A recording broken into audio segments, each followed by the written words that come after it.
Add for each other గురించి ఒక్క ముక్కలో చెప్పాలనుకుంటున్నాను. ఇది ఎలా ఉందో, బిగ్ బాస్ నామినేషన్స్ పనిచేయవు. రియల్లీ నేను ఇది ఎక్స్పెక్ట్ చేయలేదు. ఏదైతే ఈ 9 డేస్ ఉంది కదా, ఈ 8-9 డేస్, ఈ 8-9 డేస్లో నాకు ఎక్కడ కూడా ఇంప్రెస్ చేయలేదు. షో మాత్రం మంచిగా అనిపించలేదు. కానీ 2 ఎపిసోడ్స్, సండే అండ్ ఈ మండే ఎపిసోడ్స్ చూశాక నెక్స్ట్ లెవెల్ కంటెంట్ వస్తుంది షో నుంచి మాత్రం. చాలామంది షోని చూడట్లేదు, ఒప్పుకుంటాను. కానీ చూస్తే మాత్రం ఈ సండే ఎపిసోడ్, మండే ఎపిసోడ్ చూస్తే మాత్రం నిజంగా బిగ్ బాస్నే మించిపోతుందిరా బాబు ఇది అనిపిస్తుంది. మీరు చూడండి, చూడని వాళ్ళు ఉంటే చూడండి. నేను ఎందుకు ఈ మాట చెప్తున్నాను, రియల్లీ ఈ last 2 days next level content వచ్చింది. మనం ఎవరిదైతే ఎక్స్పెక్ట్ చేసామో కంటెంటు వాళ్ళ నుంచి వస్తుంది. కానీ వాళ్ళే కాదు, వేరే వాళ్ళ దగ్గర నుంచి కూడా కంటెంట్ వస్తుంది. మాస్ అంటే మామూలు మాస్ కాదు. ఒక్కొక్క ఏమంటారు, వాళ్ళు ఒకరినొకరు మాట్లాడుకుంటే బిగ్ బాస్ నామినేషన్స్ పనిచేయట్లేదు. కొట్టుకోవడమే తక్కువ ఉంది. ఒక్క ముక్కలో చెప్పాలంటే మీద పడి కొట్టుకోవడమే తక్కువ ఉంది. అంతలా ఏమది మాటలతో ఫైట్ చేస్తున్నారు. నిజంగా అవుట్ ఆఫ్ ది బాక్స్ వెళ్ళిపోతున్నారు. బిగ్ బాస్ షోలో కూడా ముఖ్యంగా హరీష్ గారు బిగ్ బాస్ షోలో కూడా ఇన్ని మాటలు మాట్లాడలేదు. కానీ ఇక్కడ విత్ ఇన్ 1 వీకే ఆయన చాలా మాటలు నోరు జారాడు. చాలా అంటే చాలా మాటలు నోరు జారాడు. అది నాట్ ఓన్లీ నటరాజ్ మాస్టర్ గురించి అని కాదు, ఓవరాల్గా ఆయన ట్రాక్ తప్పుతున్నాడు. ఆయన తొందరగా వెళ్ళిపోయే ఛాన్సెస్ ఉన్నాయి ఖచ్చితంగా. ఎందుకంటే చాలా అదుపు తప్పుతున్నాడు. ఆయన ఎలా ఫీల్ అవుతున్నాడంటే, నేను ఆయన విషయంలో ఏమనుకుంటానంటే, ఇంటెలిజెంట్, బాగా మాట్లాడతాడు. ఆయన ఆయన అనుకున్నది కరెక్ట్గా పాయింట్ పెడతాడు. కాన్ఫిడెన్స్తో మాట్లాడతాడు. ఏది మాట్లాడినా రైట్ ఆర్ రాంగ్ ఓకే, ఇవి పక్కన పెడితే. కానీ ఆయన మిస్టేక్స్ ఏంటంటే ఆయనే కరెక్ట్ అనుకుంటున్నాడు. ప్రతి దానికి కూడా ఆయనే కరెక్ట్ అనుకుంటున్నాడు. ఇది చాలా పెద్ద తప్పు. అండ్ చాలా మాటలు వదులుతున్నాడు. ఇవి రెండే ఆయనని చాలా అంటే చాలా ఏమంటారు, చాలా వరకు పడేసే పాయింట్స్ ఇవి. అండ్ హరిత గారి విషయంలో ఏం చెప్పాలంటే, ఆయనని సపోర్ట్ చేస్తున్నందుకు ఆమెని లాస్ట్ 2 డేస్ బ్యాక్ ఏమో చాలా మెచ్చుకున్నాను ఆమె పేషెన్సీకి. ఎందుకంటే హరీష్ గారు ఏది చెప్తే దానికి తల వంచుతుంది, తల ఊపుతుంది. ఒక భార్య అంటే ఇలా ఉండాలి, గుడ్ వైఫ్ అని ఒప్పుకున్నాను ఓకే. కానీ ఆయన ఇన్ని మాటలు దూలినా కానీ ఆయనకు ఒక్క మాట చెప్పట్లేదు, నువ్వు టెలివిజన్ షోలో ఉన్నావు, ఇలా మాట్లాడకూడదు హరీష్ అని ఆయనకు చెప్పలేకపోతుంది. అక్కడ ఆమె ఫెయిల్ అయిందని అంటాను నేనైతే. ఎందుకంటే ఈరోజు ముఖ్యంగా నటరాజ్ మాస్టర్కి ఆమె ఏం పాయింట్అవుట్ చేసిందంటే, మీరు ఒక టెలివిజన్ షోలో ఉన్నారని తెలుసుకోకుండా మీరు మా నోరు జారారు, అలాంటి మాట మాట్లాడకూడదు టెలివిజన్ షోలో అని చెప్పింది. ఓకే, మరి మీ భర్త ఇన్ని మాటలు జారుతున్నప్పుడు నువ్వు ఒక్కసారైనా చెప్పావా ఇలా మాట్లాడకూడదని? ఈరోజు నామినేషన్ టైప్ ఒక నామినేషన్ లాగే ఒకటి పెట్టారు మన లవ్ గురు. దాంట్లో అందరు పాయింట్స్ కానీ నాకు అందరిది ఎలా అనిపించిందంటే, వాళ్ళకి ఇష్టమైన వాళ్ళకు పాజిటివ్ ఇచ్చారు, వాళ్ళకు నచ్చని వాళ్ళకి ఎవరైనా రాంగ్ పాయింట్ చెప్పి నామినేషన్ లెక్క ఇంతకుముందు మన సండే అండ్ సాటర్డే ఎపిసోడ్లో జడ్జెస్ ముందు ఏదైనా పాయింట్అవుట్ చేస్తే దానికి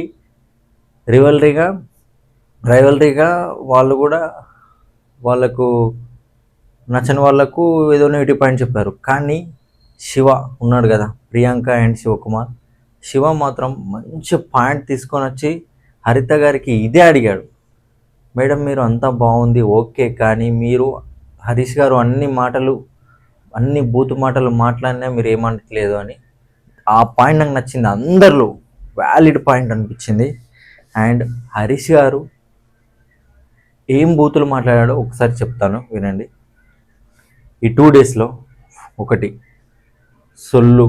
సొల్లు మాటలు, నెక్స్ట్ వేస్ట్ పీపుల్, అందరినీ కలిపి సొల్లు కూడా అందరినీ కలిపి అన్నాడు, సొల్లు మాట్లాడుతుర్రని. Waste people. Third, common sense లేదా, ఇది కూడా అందరినీ కలుపుకొని అన్నాడు, కామన్ సెన్స్ లేకుండా మాట్లాడుతున్నారని. అండ్ చేపల మార్కెట్, ఇది కూడా అందరినీ కలుపుకొనే. అండ్ అజ్ఞాని అని నటరాజ్ మాస్టర్ అన్నాడు.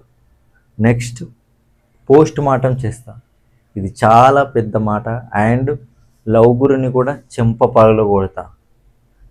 నీకు ఇన్ని రిస్ట్రిక్షన్స్ ఉండి నువ్వు ఇలా బిహేవ్ చేసేవాడివి, మరి ఎందుకు వచ్చావు మ్యాడ్ ఫర్ ఈచ్ అదర్? నువ్వు రావద్దు కదా.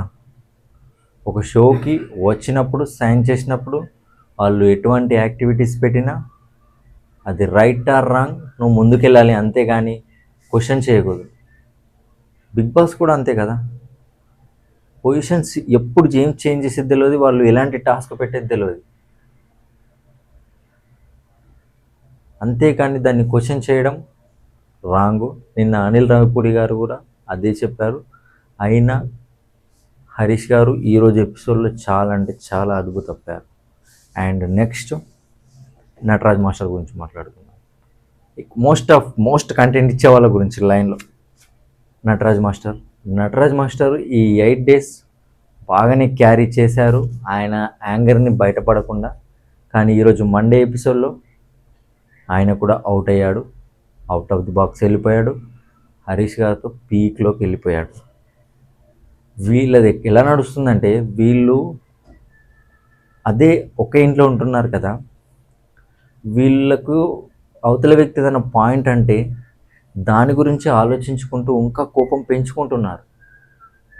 నటరాజ్ మాస్టర్ అయినా హరీష్ గారైనా వీళ్ళిద్దరి మధ్యలో ఇదే జరుగుతుంది. ఒక్కొక్కరికి అసలు పడట్లేదు. వీళ్ళు ఇలాగే ఉంటే కొట్టుకుంటారు కూడా, ఆ రేంజ్లో ఉంది రైవల్ని మాత్రం ఘోరంగా. నటరాజ్ మాస్టర్ ఏమంటున్నాడంటే, ఒక్కటి చూసి చెప్తాను, నన్ను ఒక్కసారి ట్రై చేసి చూడు డైనోసార్ ఇక్కడ అంటున్నాడు. నన్ను ఒక్కసారి ట్రై చేసి చూడు, హరీష్ గారికి అంటున్నాడు, నన్ను ఒక్కసారి ట్రై చేసి చూడు డైనోసార్ ఇక్కడ అనగానే బ్యాక్గ్రౌండ్ స్కోరు ఏమంటారు, ధీరా గంభీర అని వస్తుంది. ఈ ఎడిటర్ ఎవరో తెలియదు కానీ ఆ బీజియంతో సావదింగుతున్నాడు. నిజంగా ఘోరంగా బీజియం చేసి సావదింగుతున్నాడు. ఏమన్నా అంటే అయిపోయా, పిల్ల అగ్ని ఉచ్చకోత ఏంద్రా నాయన, మాకు ఆ షో చూడనియంట్రా. అందులో షోలో వాళ్ళ కంటెంట్ ఎక్కడ పోతుందో తెలియదు కానీ వీని బీజియం ఎక్కువైపోయింది. లవ్లో ఎమోషన్ సీన్స్లో అయినా వాళ్ళు మాట్లాడినా ఏదైనా సావదొబ్బుతున్నాడు ఈ ఎడిటర్ మాత్రం. ఈ ఎలివేషన్స్కి ఏమంటారు ఓకే, కానీ వేరే సిచ్యువేషన్లో సాంగ్స్ కొద్దిగా తగ్గించుకుంటే బాగుంటుంది. ఇది ఒకవైపు హరీష్ వర్సెస్ నటరాజ్ పీక్లో వెళ్తుంది. బిగ్ బాస్ షోలో కూడా చూడలేము ఇలాంటి peak rivalry. Next, Nookaraj versus Harish, ఇక్కడ కూడా పీక్లో ఉంది. వీళ్ళు కూడా సండే ఎపిసోడ్లో అయితే నూకరాజు అవుట్ అయిపోయాడు అని చెప్పొచ్చు. ఎమోషన్స్ని కంట్రోల్ చేసుకోలేకపోయాడు, యాంగర్ మేనేజ్మెంట్ కంట్రోల్ చేసుకోలేకపోయాడు, హరీష్ గారి మీదకి వెళ్ళాడు. నిన్న హరీష్ గారు బాగా హ్యాండిల్ చేశారు, కానీ ఆఫ్టర్ జడ్జెస్ వచ్చి వెళ్ళిపోయిన తర్వాత ఆయన చాలా అంటే చాలా అవుట్ అయిపోయాడు. మరి దాని తర్వాత ఏం ఆలోచించాడో ఏం చేయాలనుకుంటున్నాడో తెలియదు, కానీ ఆయన కంటెంట్ కోసమే అలా చేస్తున్నాడా లేదంటే నిజంగానే అలా బిహేవ్ చేస్తున్నాడా అర్థం కాలేదు, కానీ ఆయన ట్రాక్ తప్పాడు. అండ్ నూకరాజు కూడా నిన్న చాలా ఏమంటారు ట్రాక్ తప్పినట్టే బిహేవ్ చేశాడు. నిన్న మాత్రం నూకరాజు కూడా ఇప్పుడు ప్రస్తుతానికి ప్యారడైజ్కి వెళ్ళాడు, నెంబర్ 1 పొజిషన్లో ఉండి, కానీ ఆడియన్స్ రూపంలో మాత్రం ఫస్ట్లో ఉండడు. చాలా మిస్టేక్స్ చేస్తున్నాడు. వాళ్ళ రిలేషన్స్ పరంగా చూస్తే కూడా అవన్నీ యాక్సెప్ట్ చేసలేడు తను. కొన్ని జడ్జెస్ చెప్పినా కానీ ఓవర్ ఎమోషన్ అయిపోతున్నాడు. దాన్ని కరెక్ట్ చేసుకుంటే బాగుంటుంది. వీళ్ళ Nataraj master versus Harish versus Nookaraju, and వేరే కంటెస్టెంట్స్ కూడా కళ్యాణ్ వర్సెస్ మహేష్, అందరు కపుల్స్ మధ్యలో కూడా రైవల్రీ పీక్స్లో వెళ్తుంది. రేపటి ఎపిసోడ్, ట్యూస్డే ఎపిసోడ్ కూడా బాగుంటుంది. నిజంగా ఇలానే కంటిన్యూ అయితే షో బాగా క్లిక్ అవుతుంది ఖచ్చితంగా. కానీ ఈ హరీష్ నటరాజ్ మాస్టర్ విషయంలో మాత్రం ఫస్ట్ అక్కడ హరీష్ గారు ఏదైతే నీతు గారు వాళ్ళు పవన్ ఇట్లా మన యోగా చేస్తున్నారు కదా, అక్కడ ఆ కామెడీ అంటే ఆయన రాంగ్గా చెప్పలేదు, రాంగ్ అంటే వేరే ఉద్దేశంతో ఉద్దేశంతో అతను అది చెప్పలేడు, కానీ అది ఒక అడల్ట్ కామెడీగానే వెళ్తుంది. అక్కడ ఉన్నది లేడీ కాబట్టి తను ఎలా తీసుకునేది తెలియదు కాబట్టి అక్కడ హరీష్ గారిది తప్పే. కానీ నటరాజ్ మాస్టర్ కూడా అక్కడ భిక్షాటనలో వచ్చిన రావణాసుడు అని అంత పెద్ద మాట అనాల్సిన అవసరం లేదు. అక్కడికి వెళ్ళి హరీష్ గారితో అలా మాట్లాడకూడదు అని అది క్లియర్ చేసుకుంటే అయిపోయేది. ఇంత ఫైర్ ఉండేది కాదు. నటరాజ్ మాస్టర్కి ముందే హరీష్ గారి మీద ఒక పడింది, ఎక్కడ లాంచ్ ఈవెంట్లో ఆ కోట్ గురించి హరీష్ గారు కంటెంట్ మొదలుపెట్టాడు, ఓవర్ యాక్షన్ చేస్తున్నాడని ఆయన మనసులో ఉంది.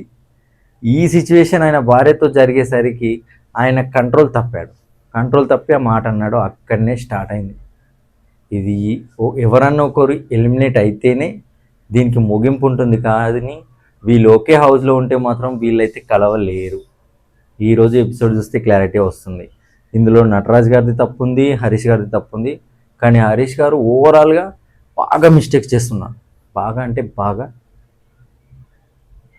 మరి ఎంతవరకు వెళ్తుందో చూడాలి. మరి వీళ్ళందరిలో మీ ఫేవరెట్ కంటెస్టెంట్ ఎవరో కామెంట్ చేయండి. అంటే జోడీ, మీ ఫేవరెట్ జోడీ కపుల్ ఎవరో కామెంట్ చేయండి, చూద్దాం. మరి వీళ్ళిద్దరిలో ఎస్పెషల్లీ నటరాజ్ మాస్టర్, హరీష్ గారు అండ్ నూకరాజ్, వీళ్ళ ముగ్గురులో మీ సపోర్ట్ ఎవరికి? చూద్దాం. Thank you.